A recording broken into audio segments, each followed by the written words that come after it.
En el nombre del Padre, y del Hijo, y del Espíritu Santo. Amén. 7 de marzo del 2025. Queridos hermanos, el 4 de marzo de 1947, Luisa Picarreta, la pequeña hija de la Divina Voluntad, pasó definitivamente de la tierra al cielo, habiendo vivido 81 años, 10 meses y 9 días, de los cuales más de 60 años en cama, su habitual estado. Murió al final de la noche, a la misma hora en que todos los días el sacerdote, mediante la obediencia, la llamaba de su estado de muerte a volver de nuevo a su cuerpo. Ya han pasado 78 años.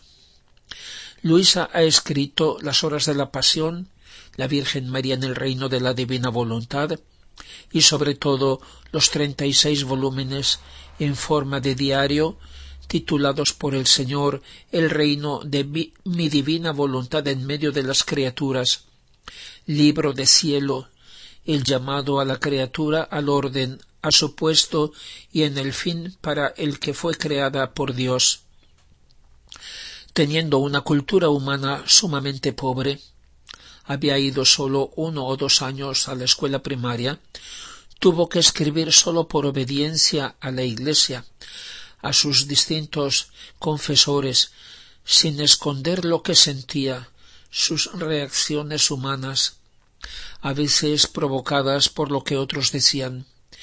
Pero escribió también las maravillosas revelaciones sobre la divina voluntad, manifestadas por el Señor, que él, como le dice en una ocasión, antes había escrito con su dedo de luz en el alma de Luisa.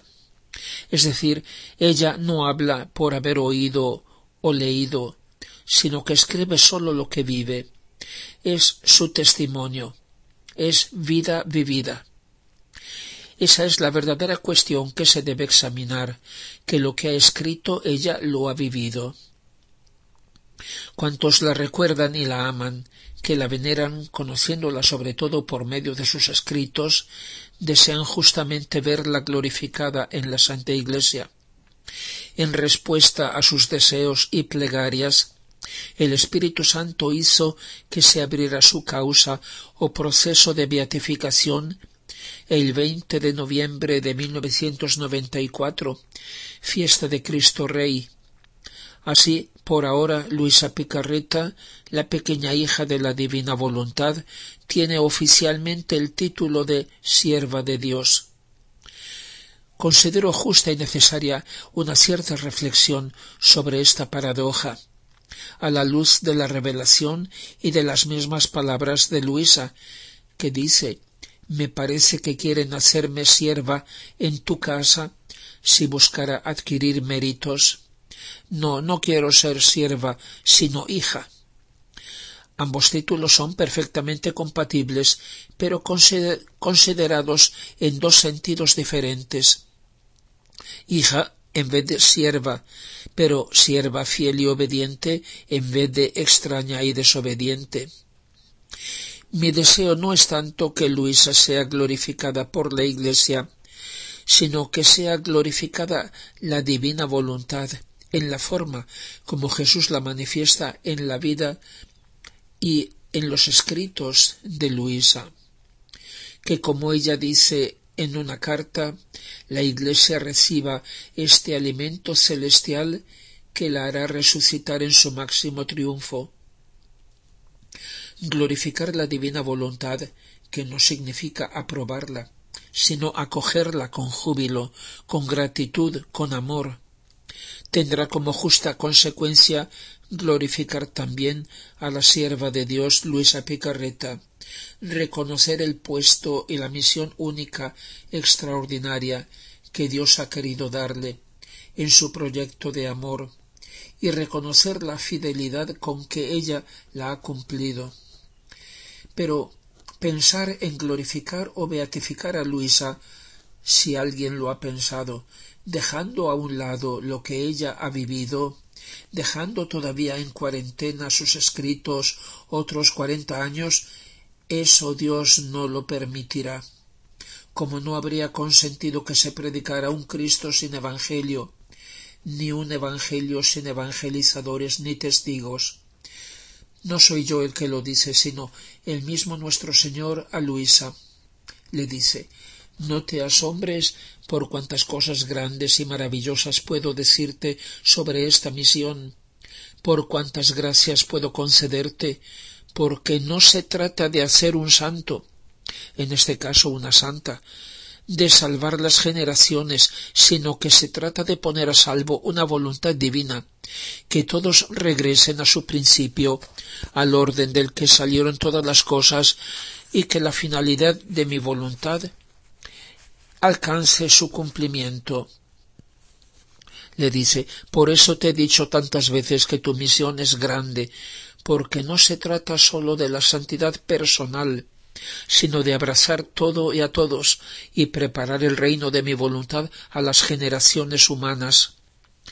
Le dice: quiero el sí de la criatura y que como cera blanda se deje moldear como yo quiero.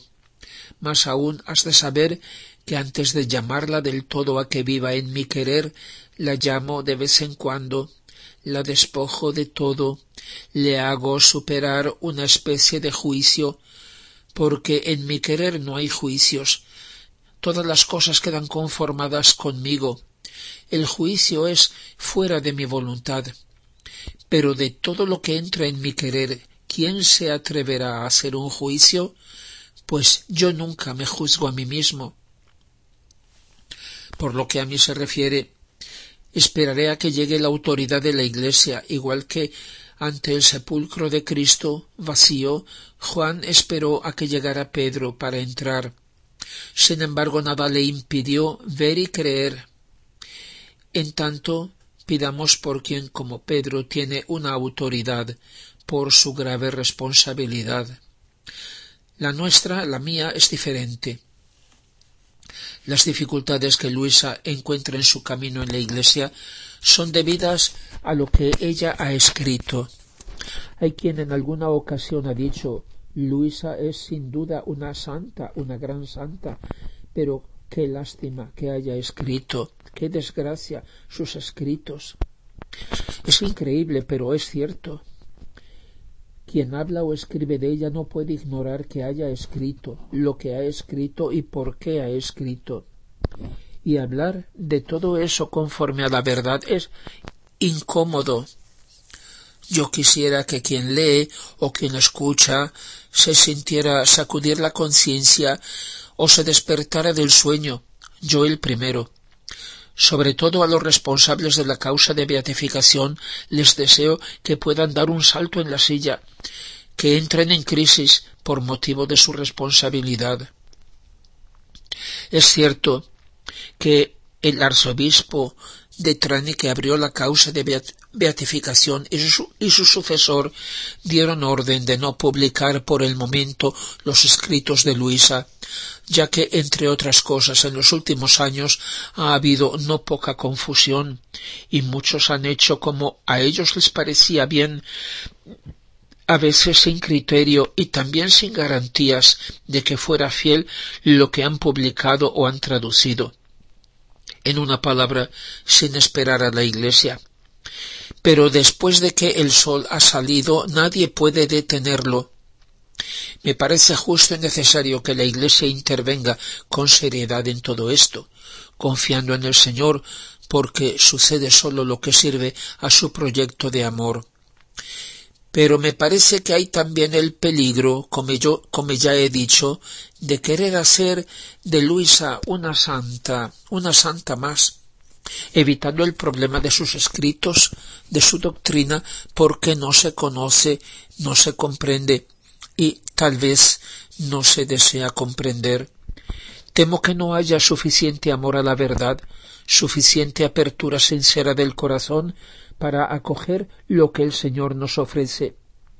Es por eso que, como algunos dicen, Luisa Picarreta es una santa como todas las demás santas, eso es todo.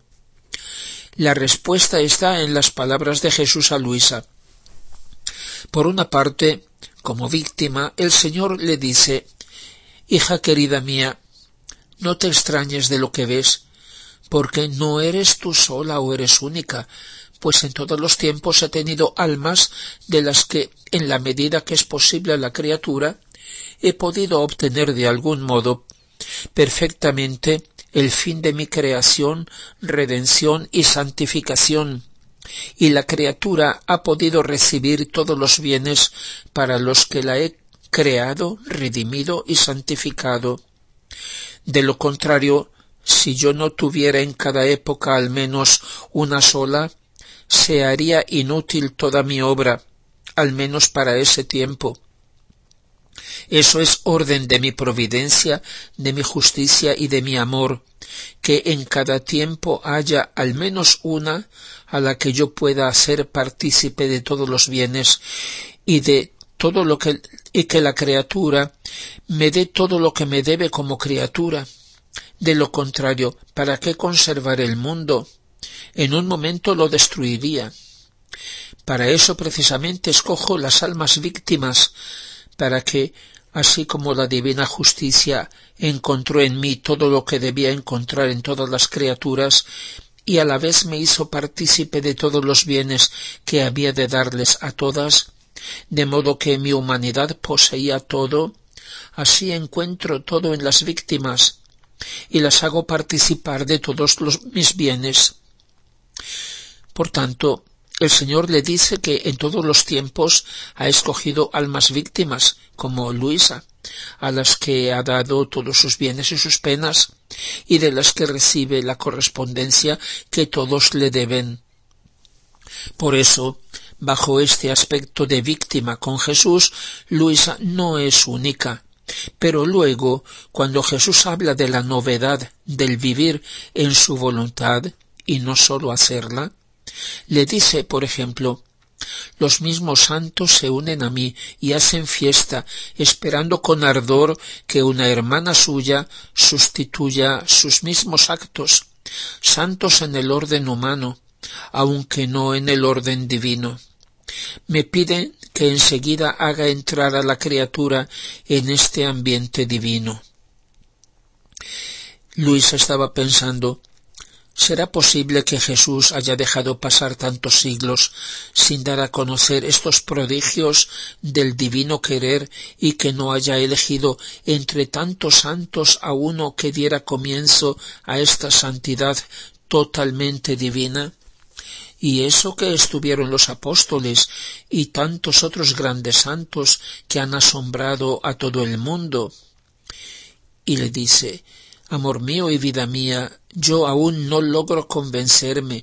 ¿Cómo es posible que ningún santo haya hecho siempre tu santísima voluntad y haya vivido de la forma como ahora dices en tu querer? Y le responde, desde luego que han habido santos que han hecho siempre mi querer, pero han tomado de mi voluntad en la medida que la conocían. Ellos conocían que hacer mi voluntad era el acto más grande, lo que más honor me daba y lo que conducía a la santificación, y con esa intención la hacían y eso tomaban, porque no hay santidad sin mi voluntad, y no puede resultar ningún bien, santidad grande o pequeña, sin ella. Hija mía, le dice, en mi voluntad eterna encontrarás todos mis actos, como también los de mi madre, que envolvían todos los actos de las criaturas, desde el primero hasta el último que habrá de existir, como dentro de un manto, del cual, teniendo como dos partes, una de ellas se elevaba hasta el cielo, para devolver a mi Padre, con una voluntad divina, todo lo que las criaturas le debían, amor, gloria, reparación y satisfacción. La otra permanecía como defensa y ayuda para las criaturas. Nadie más ha entrado en mi voluntad divina para hacer todo lo que hizo mi humanidad. Mis santos han hecho mi voluntad, pero no han entrado en ella para hacer todo lo que hace mi voluntad y recoger como en una sola mirada todos los actos desde el primer hombre hasta el último, y hacerse sus actores, espectadores y divinizadores. Con hacer mi voluntad no se llega a hacer todo lo que mi eterno querer contiene, sino que desciende limitado a la criatura, en la medida que la criatura puede contenerlo. Sólo quien entra dentro de él se ensancha, se difunde como luz del sol en los eternos vuelos de mi querer, y encontrando mis actos y los de mi madre, añade el suyo. Mira en mi voluntad, ¿acaso hay otros actos de criatura multiplicados con los míos, que llegan hasta el último acto que ha de cumplirse en la tierra? Fíjate bien, no encontrarás ninguno. Eso significa que nadie ha entrado. Estaba reservado abrir las puertas de mi eterno querer solo a mi pequeña hija, para unificar sus actos con los míos y a los de mi madre, y hacer que todos nuestros actos fueran triples ante la suprema majestad, para bien de las criaturas. Ahora, habiendo abierto las puertas, pueden entrar otros, con tal que se dispongan a un bien tan grande. ¿Qué nos ha dejado Luisa? Solo un afectuoso recuerdo. Su confesor, don Benedetto Calvi, recogió de labios de Luisa, una hora antes de su muerte, sus últimas palabras, que él llama el testamento espiritual de Luisa y su grande y consoladora promesa. Y dice: ahora muero más contenta, porque el divino querer me ha consolado más que de costumbre con vuestra presencia en estos últimos momentos de mi vida. Veo ahora un largo, bello y espacioso camino iluminado por infinitos y resplandecientes soles. Oh, sí, los conozco. Son los soles de mis actos hechos en la divina voluntad. Es la vía que ahora debo recorrer, es la vía preparada para mí por el divino querer, es la vía de mi triunfo, es la vía de mi gloria, para unirme a la inmensa felicidad de la divina voluntad. Es mi vía, es la vía que haré reservar para usted, querido Padre, es la vía que haré reservar para todas las almas que quieran vivir en la divina voluntad. Ese triunfo es el final de su vida, pero recordemos que el comienzo de su misión en la tierra fue cuando, a los 13 años, vio a Jesús llevando la cruz, que mirándola le dijo: ayúdame. Ahora nos lo pide a nosotros. Él sufre cuando nos ve sufrir, lo siente como suyo. Nuestras pequeñas cruces reunidas han formado la suya, que en este momento se ha hecho mucho más pesada por el pecado y la rebelión del mundo, que han superado mucho la del tiempo del diluvio y el de Sodoma y Gomorra. Y si la justicia divina no es sostenida por quien lo ama, hay peligro de que caiga sobre el mundo y lo destruya. Que este pensamiento, queridos hermanos, nos acompañe en este tiempo de la Cuaresma. Gloria al Padre y al Hijo y al Espíritu Santo, como era en el principio, ahora y siempre, y por los siglos de los siglos. Amén.